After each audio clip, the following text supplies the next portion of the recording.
नमस्कार दोस्तों, स्वागत है आपका नवभारतीय इस खास बातचीत में। मैं आकाश जायसवाल और आज हम आ पहुंचे हैं ग्राम पंचायत फुलेरा में। आज हमारे साथ मौजूद हैं गांव के सचिव जी अभिषेक त्रिपाठी और उनके सहायक विकास। बहुत बहुत स्वागत है आपका नवभारत पर। सबसे पहले हमें ये बताइए कि शो का सेकंड सीजन आप लेकर आ रहे हैं, नई कहानी नए किस्से के साथ एक बार दर्शकों के बीच हाजिर होने जा रहे हैं, तो कितना दिलचस्प होने वाला है, कितनी चुनौतियां आने वाली हैं आप लोगों के लिए?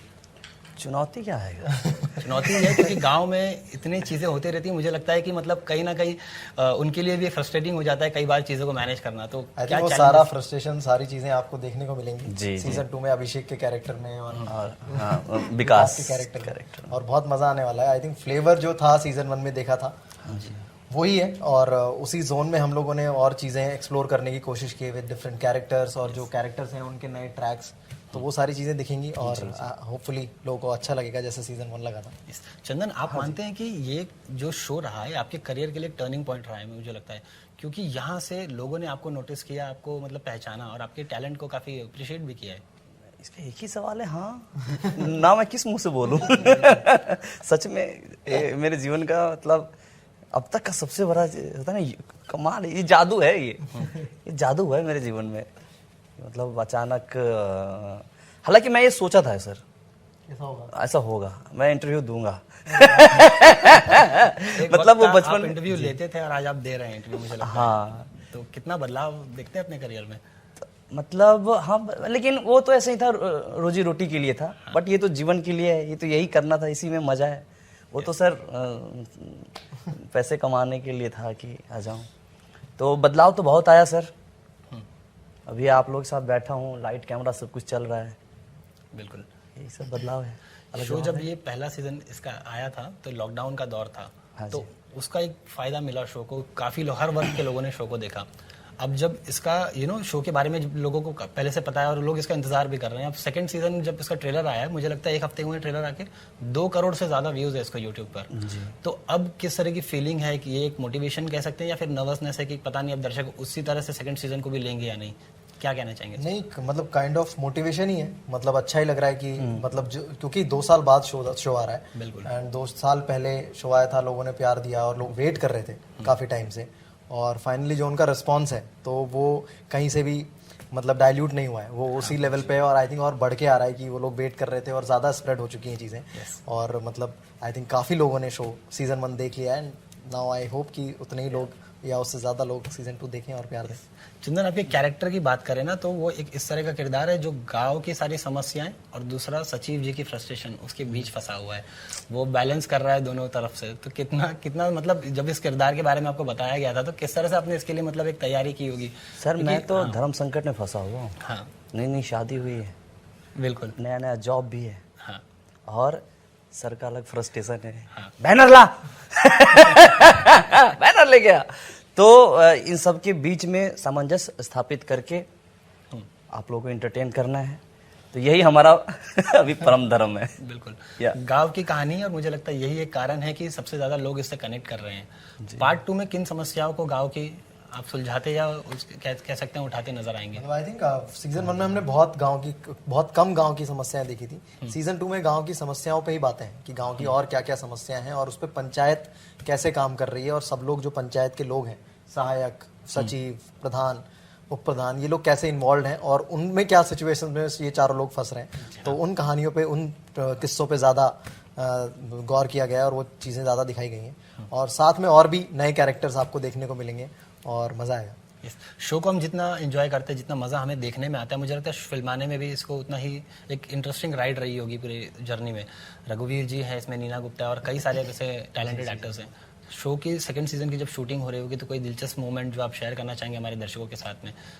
तो कोई मज़ेदार किस्सा, गाँव में आप थे इतने समय तक। और लेकिन मुझे क्या लगता है ना कि जब आप बहुत इंटरेस्टिंग चीज़ फिल्मा रहे होते हो ना, तो आपको करने में उतना मज़ा नहीं आता, क्योंकि ना आप उसको अगर कुछ पंच भी लेना है ना, तो आप इतना सीरियस होकर उस चीज़ को बोलते हो ताकि सामने वाले को हंसी आए। तो आप करने वक्त वो नहीं आता, वो तो बस लगता है कि जो हमारा जोन है, हमारा सुर है, मूड है, हम उसी में करके निकलें। बाद में जब आप लोग देखते हो तब लगता है अरे यार बड़ा अच्छा लग रहा। बट करने वक्त तो बहुत हम लोग अपने ही जोन में रहते हैं, अपना काम करके। हाँ भाई, बहुत सारे अच्छे मोमेंट्स आते हैं। और प्रॉब्लम ये होती है कि सीजन शूट किए हुए हमें टाइम हो गया। बिल्कुल।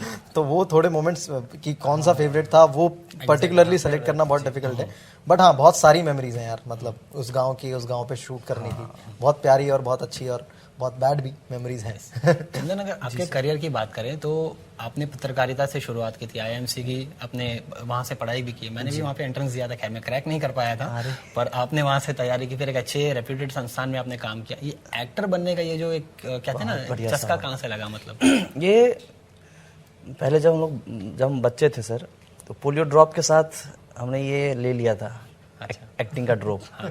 ठीक है, तो उसी समय से हमारा शुरू हो गया। उस समय संडे को आता था श्री कृष्णा, और संडे को शक्तिमान भी आता था। तो ये सब संस्कार मिले मुझे, है ना। वो दूरदर्शन पे जो हमने फ्राइडे सैटरडे संडे जो सिनेमा देखा, तो अपना ना पूरा फिल्मी संस्कार है। हाँ। तो हमने ये शुरू से डिसाइड कर लिया था, और मुंबई आने के सफ़र में पत्रकारिता आया, आईएमसी आया, थिएटर आया, बस फाइनल डेस्टिनेशन हमारा मुंबई था।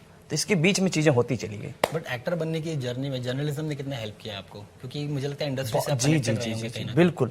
मैं सर जर्नलिज्म इसलिए किया था कि एक तो इंडस्ट्री के बारे में मुझे इन्फॉर्मेशन रहेगा, कुछ नहीं तो जैसे अभी जैसे आप लोग हैं सर, तो कम से कम मेरे मन में भी ये था कि अगर कुछ ना हुआ तो इंटरव्यू वगैरह लेता रहूँगा, और कहीं भाई जीतू सर काम दे दो यार, कुछ ऐसा कुछ होता रहेगा अपना। और हालांकि ये एक दूसरा पक्ष है, लेकिन ये था कि हम कुछ पैसा कमाएंगे पत्रकारिता से, और पैसा कमा के हम मुंबई जाएंगे। तो अगर हम आईएमसी नहीं गए होते तो हमारा प्लेसमेंट नहीं होता, तो जॉब से पैसे लेके मुंबई नहीं आता। तो जो हुआ, लगता है ऊपर वाले का करम है मुझ पे।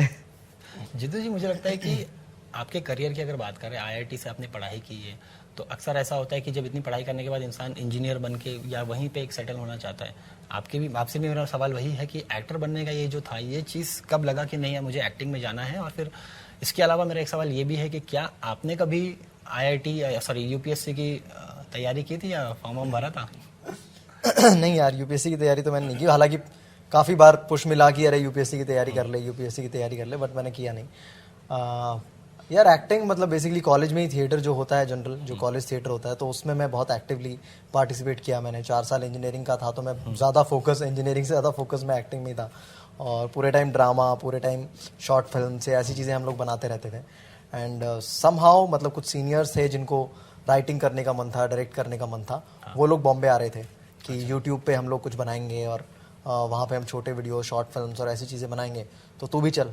तो वैसा वाला उन्होंने काफ़ी मोटिवेट किया, और उनके थ्रू मैं यहाँ आ गया उनकी बातें सुन के, और फाइनली हाँ मतलब कुछ चीज़ें होने लगी यूट्यूब पे, जो मैंने वीडियो शूट किए हम लोगों ने, और वो लोगों को पसंद आने लगे, और उन पे अच्छा रिस्पॉन्स आता गया, और हम लोगों ने सीरीज़ बनाना स्टार्ट किया। तो वैसे ही वही जर्नी रही। क्योंकि मुझे लगता है देश के जो अधिकतर जनरेशन जो यंगस्टर्स हैं हमारे, वो जो यूपीएससी की तैयारियां कर रहे हैं, तो वो मुझे लगता है कि वो सबसे ज़्यादा आपको फॉलो करते हैं, आइडियलाइज करते हैं, मोटिवेशन आपका लेते हैं। कोटा फैक्ट्री से जो आपके डायलॉग्स आज भी काफ़ी वायरल होते रहते हैं अक्सर। तो एक तो ये चीज़ हो गई। दूसरी बात, आपके एक शो की अगर करें, पंचायत 2 की करें, तो गाँव की कहानी है जिस तरह से आज हम देखते हैं कि गांव का भी शहरीकरण हो गया है काफ़ी हद तक धीरे धीरे।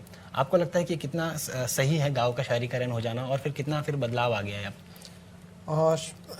डिपेंड करता है कि शहरीकरण किस चीज़ के लिए हो रहा है। शहरीकरण हो रहा है कि हाँ मतलब उनके लिए खेतों में मशीनरी अच्छी हो गई है, या जो उनको बीज लेने के लिए या खाद लेने के लिए जो बाहर जाना पड़ता था, उसके अच्छे सोर्सेज गांव में ही उपलब्ध करा दिए गए हैं। तो किस तरह से हो रहा है, तो मतलब जनरली मतलब मेडिकल सर्विसेज, स्कूल सर्विसेज, ये अगर मॉडर्न हो रहे हैं गाँवों में, इसको आप शहरीकरण बोलेंगे तो ये अच्छा है।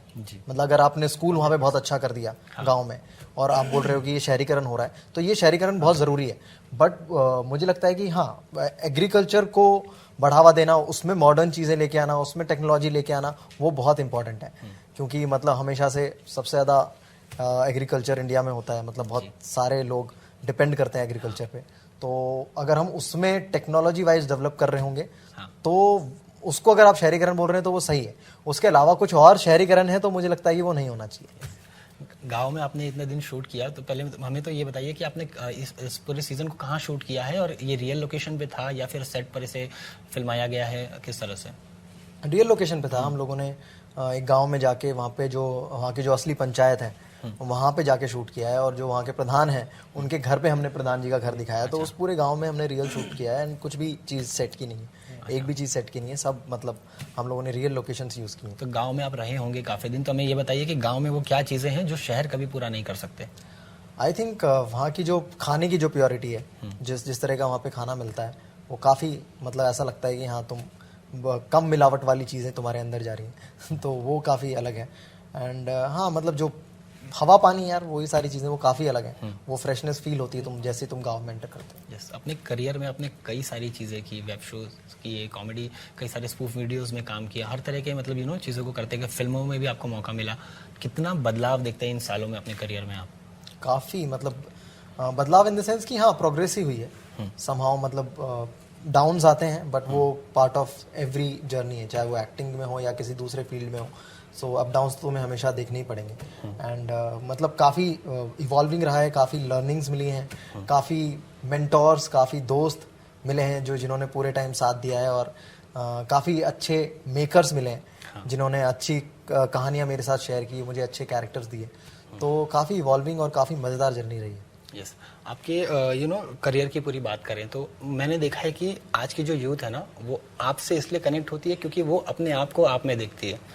तो आपके आने वाले प्लान्स के बारे में बताइए कि पंचायत 2 के बाद फिर किस तरह से आपकी कहानी आगे बढ़ रही है? बहुत सारी इंटरेस्टिंग कहानियाँ जो मैंने कर चुका हूँ वो आने वाली हैं, और भी बहुत सारी इंटरेस्टिंग कहानियों पे मैं काम करने वाला हूँ।